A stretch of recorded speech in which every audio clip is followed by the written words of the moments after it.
நாம் கர்த்தருடைய வசனத்தை கேட்கக்கூடியவர்கள். இன்றைய நாளில் பார்க்கும் பொழுது எங்கே பார்த்தாலும் நடிகர்களுடைய காரியத்தை நாம் பார்க்க முடியும். கரூர் மாவட்டத்தில் ஒரு நடிகன் அரசியலுக்காக பேசும் பொழுது அங்கே நடந்த சம்பவம் மரணம். 41 பேர் மரணம் அடைந்திருக்கிறார்கள். அருமையானவர்களே, வேத வசனத்திலே இப்படிப்பட்ட காரியங்களை நாம் அலசி ஆராய பார்க்க போகிறோம். ஒரு வசனத்தை எடுத்துக்கொள்ளலாம்.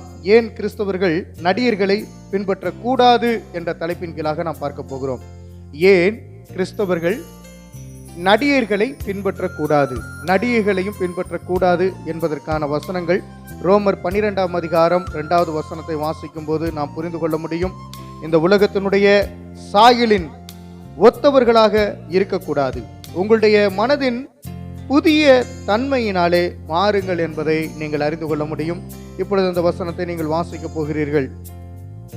அருமையானவர்களே, நாம் வேதாகமத்தை சார்ந்துதான் வாழ முடியும். கிறிஸ்தவர்களாகிய நாம் நடிகர்களுக்கு பின்னாடி செல்லக்கூடாது என்பதை இந்த வசனத்தின் மூலமாக நாம் புரிந்து கொள்ளலாம். தேவனுக்கு முன்பாக உத்தம இருதயத்தோடு நடந்து கொள்ளுங்கள். நீங்கள் இந்த பிரபஞ்சத்திற்கு ஒத்த வேஷம் தெரியாமல் தேவனுடைய நன்மையும் பிரியமும் பரிபூரணமுமான சித்தம் இன்னதென்று பகுத்தறியத்தக்கதாக உங்கள் மனம் புதிதாகிறதுனாலே மறுரூபமாகுங்கள். மனம் மறுரூபமாக வேண்டும். இன்னைக்கு அநேகருடைய மனம் நடிகர்களை சார்ந்திருக்கிறது, நடிகைகளை சார்ந்திருக்கிறது. அவர்கள் போன போக்கிலே மனிதர்களும் சென்று கொண்டிருக்கிறார்கள். சின்ன குழந்தையிலிருந்து பெரியவர்கள் வரையிலையும் டிவியை பார்த்து, நடிகர்களை பார்த்து, படத்தை பார்த்து மோசம் போய்கொண்டே இருக்கிறார்கள். எனவே நடிப்பு என்பது ஆபத்துக்குரியவைகள், அவைகளை நாம் பின்பற்றக்கூடாது. உங்கள் இருதயம் புதிதான காரியங்களை செய்ய வேண்டும். இயேசு கிறிஸ்து தான் அவைகளை செயல்படுத்துவார். எனவே உங்கள் இருதயம் கலங்காதிருப்பதாக. அருமையானவர்களே, ஆண்டவராய் இயேசு கிறிஸ்து நடிகர்களை பின்பற்றுங்கள் என்று சொன்னாரா, என்னை பின்பற்றுங்கள்னு சொன்னாரா?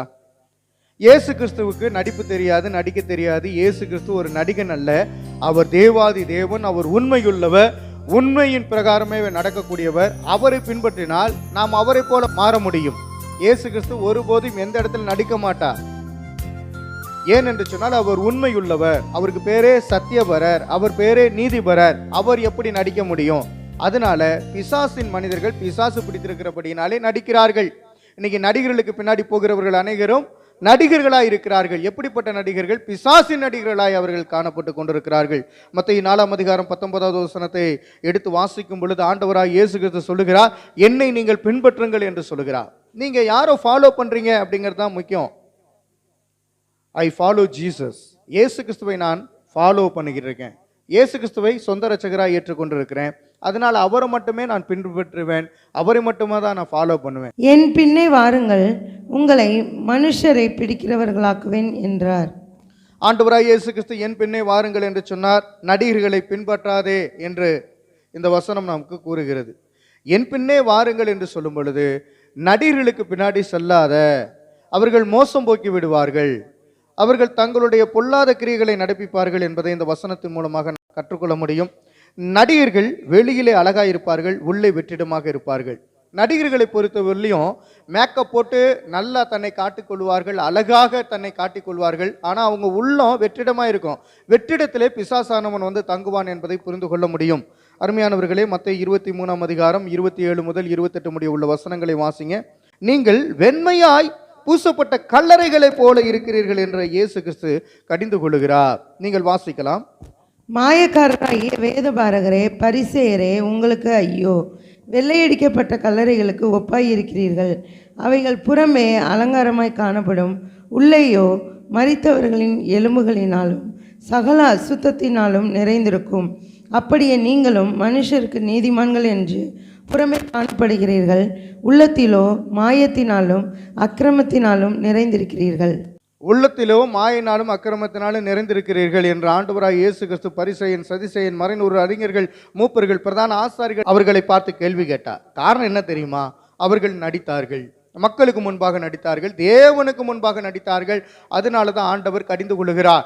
உண்மையுள்ள இரட்சகராய் இயேசு கிறிஸ்து சத்தியபரராய் இருக்கிறபடியினாலே என்னை பின்பற்றுங்கள், என் வழியிலே நடங்கள் என்று ஆண்டவராய் இயேசு கிறிஸ்து சொன்னார். ஏன்னா அவர் தேவன், தேவனுடைய சாயலின்படியே நாம் இருக்கிறோம்.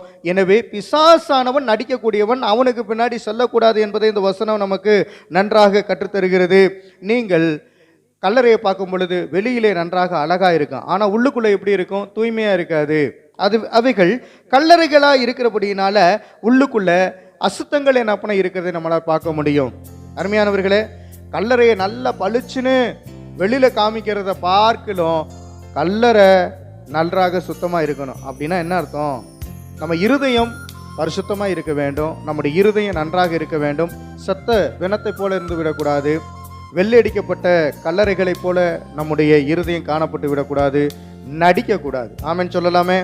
அப்போ இருதயம் பரிசுத்தமாக இருக்கணும், வெளி தோற்றத்திலும் நீங்கள் பரிசுத்தமாக இருக்கணும், உள் தோற்றத்திலும் பரிசுத்தமாக இருக்கணும். நீங்கள் எல்லா தோற்றத்திலும் பரிசுத்தமாக இருப்பதற்காக தான் அழைக்கப்பட்டிருக்கிறீங்க. இன்னைக்கு நடிகர்கள் பாருங்க, வாகனத்தில் போகும் பொழுது மக்கள் பார்க்கும் விதமாய் அந்த லைட் என்ன பண்ணால் தன்னுடைய முகத்திலே படியும்படியாக வைத்துக் கொள்வார்கள். அருமையானவர்களே, அரசியலுக்கு வந்த பிறகு பார்த்தீங்கன்னா பொய்யாய் அவர்கள் நடிகர்கள் பொய்யை பேசியே ஆதாயப்படுத்திக் கொள்ளுகிறார்கள். ஜனங்களை வஞ்சித்து நரகத்திலே போகும்படியாக அவர்கள் பொல்லாத விதமாய் ஜனங்களை ஆயத்தப்படுத்தி நரகத்திலே தள்ளக்கூடியவர்களாக இருக்கிறார்கள். புகழுக்காக தான் நடிக்கிறார்கள். அவர்கள் வாழ்க்கையிலே புகழுக்காக தற்பெருமை உள்ளவர்களாய் காணப்படுகிறார்கள். ஆண்டவருக்கு உண்மையா இல்லை, நேர்மையா இல்லை, சதி செய்யக்கூடியவர்களாக இருக்கிறாங்க. மக்களை ஒடுக்குகிறார்கள், துன்பப்படுத்துகிறார்கள், பாழ்படுத்துகிறார்கள்.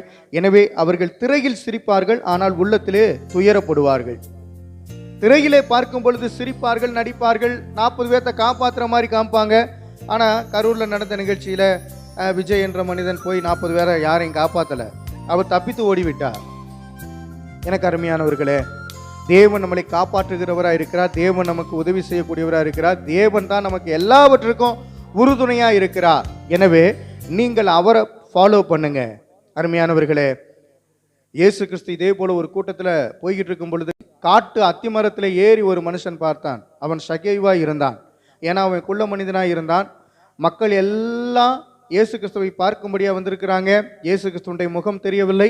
சகேயுவோ ஒரு காட்டு அத்திமரத்தில் ஏறி இயேசு கிறிஸ்துவை பார்க்கும் பொழுது, நான் உன் வீட்டுக்கு வரணும் சகேயு என்று சொல்லும் பொழுது அவன் ஏற்றுக்கொண்டான். வீட்டுக்குள்ளே போய் ஆகாரம் கொடுக்கும்போது அவன் தன்னுடைய பாவத்தை உணர்ந்து, இனிமேல் நான் பாவம் செய்ய மாட்டேன், வட்டிக்கு அதிகமாக கொடுக்குறேன், இனிமேல் நாளத்தனையாய், வேத புத்தகம் சொல்லுகிறது பழைய ஏற்பாட்டில் நாளத்தனையாய் கொடுத்து விட வேண்டும் என்று, நான் நாளத்தனையாய் கொடுத்து விடுகிறேன் என்று சொல்லி விடுகிறான்.